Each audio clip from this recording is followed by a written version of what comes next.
بعد میں تقریر کے لیے دعوت دوں گا محمد اظہار ابن مرتضی، یہ آئیں اور اپنی تقریر پیش فرمائیں۔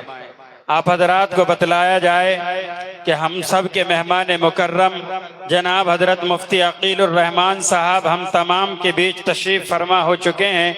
انشاءاللہ جلد ہی آپ حضرات ان کی زیارت سے مشرف ہوں گے، اس لیے آپ حضرات تمامی حضرات پرسکون کا ماحول بنائے رکھیں۔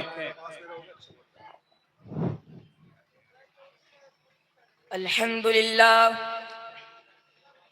لله رب العالمين، نحمده ونصلي على رسوله الكريم، أما بعد فأعوذ بالله من الشيطان الرجيم، بسم الله الرحمن الرحيم، إنك لعلى خلق عظيم۔ کسی شاعر نے کیا خوب کہا ہے، آئے دنیا میں بہت پاک و مکرم بن کر، آئے دنیا میں بہت پاک و مکرم بن کر، آیا نہ کوئی بھی مگر رحمت عالم بن کر۔ میرے محترم بزرگوں اور دینی بھائیوں، السلام علیکم ورحمت اللہ وبرکاتہ۔ ابھی میں نے آپ کے سامنے کلام پاک کی تلاوت کی ہے، جس میں اللہ عز و جل نے حضور اکرم صلی اللہ علیہ وسلم کے ایک وصف کا بیان کیا ہے کہ اے محبوب صلی اللہ علیہ وسلم، ہم نے آپ کو بلند اخلاق کا بیکر بنا کر بھیجا ہے۔ چنانچہ حضور پاک صلی اللہ علیہ وسلم کے حیات طیبہ میں اعلیٰ ترین کے اخلاق کے نمونے ملتے تھے۔ آپ صلی اللہ علیہ وسلم نے امت کو حسن اخلاق کی بہت زیادہ تعلیم بھی فرمائی۔ آپ صلی اللہ علیہ وسلم کا یہ عالم تھا کہ اگر آپ کو کوئی گالی دے تو آپ اس کو دعائیں دیتے، اگر آپ کو کوئی برا بھلا کہتا تو آپ مسکرا کر گزر جاتے اور اس کو برا بھلا نہیں کہتے۔ ایک مرتبہ آپ صلی اللہ علیہ وسلم طائف تشریف لے گئے، وہاں کے لوگوں کو ایک اللہ کی عبادت کی دعوت دی اور آپ کا پیغام سن کر وہاں کے سردار بگڑ گئے، بہت ہی بے رخی ترش روئی سے پیش آئے، اور جب آپ واپس ہونے لگے تو شریر بدماش بچوں کو آپ کے پیچھے لگا دیا کہ انہوں نے اتنے پتھر مارے، آپ کے جسم تر سے خون جاری ہو گیا، آپ کے جوتے مبارک خون میں تر ہو گئے۔ آپ صلی اللہ علیہ وسلم نے ڈال ہو کر ایک باغ میں بیٹھ گئے۔ اللہ کی رحمت کو جوش آیا اور آپ کی خدمت میں ایک فرشتہ حاضر ہوا، کہا کہ اگر آپ حکم دے تو دونوں جانی کے پہاڑ کو آپس میں ملا دے، یہ سب بستی والے اس میں پس جائے مگر قربان جائے آپ صلی اللہ علیہ وسلم کے اخلاق پہ۔ آپ نے فرمایا یہ مجھے پہچانتے نہیں، ورنہ یہ ایسا نہ کرتے، اگر یہ آج ایمان نہیں لائے تو اللہ کی ذات سے مجھے امید ہے ان کی نسلیں بھی ایمان لائے گی۔ چنانچہ بعد میں ایسا ہی ہوا، اسی قبیلے کے ایک نوجوان محمد بن قاسم ایمان کی دعوت لے کر ہندوستان آئے اور آج انہوں کی بدولت ہم مسلمان ہیں۔ الہی رحم کر کے سار طائف کے مکینوں پر، الہی رحم کر کے سار طائف کے مکینوں پر، الہی پھول برسا پتھروں والی زمینوں پر۔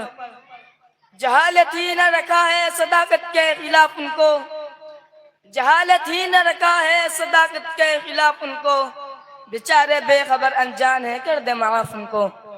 اسی طرح ایک بلڈا گواہ کیا ہے، آپ صلی اللہ علیہ وسلم کے اوپر پورا کرکٹ پھینک دیتی تھی مگر آپ صلی اللہ علیہ وسلم کچھ نہ کہتے اور خاموشی سے گزر جاتے۔ ایک دن وہ بیمار پڑی تو آپ صلی اللہ علیہ وسلم نے اس کے بارے میں معلوم کیا اور بیمار کی خبر پا کر آپ صلی اللہ علیہ وسلم خود اس کی عیادت کی تشریف لے گئے۔ جب اس نے آپ کو اپنے پاس میں دیکھا، رو رو کر آپ سے معافی مانگ رہی تھی اور اس وقت ایمان میں داخل ہو گئی۔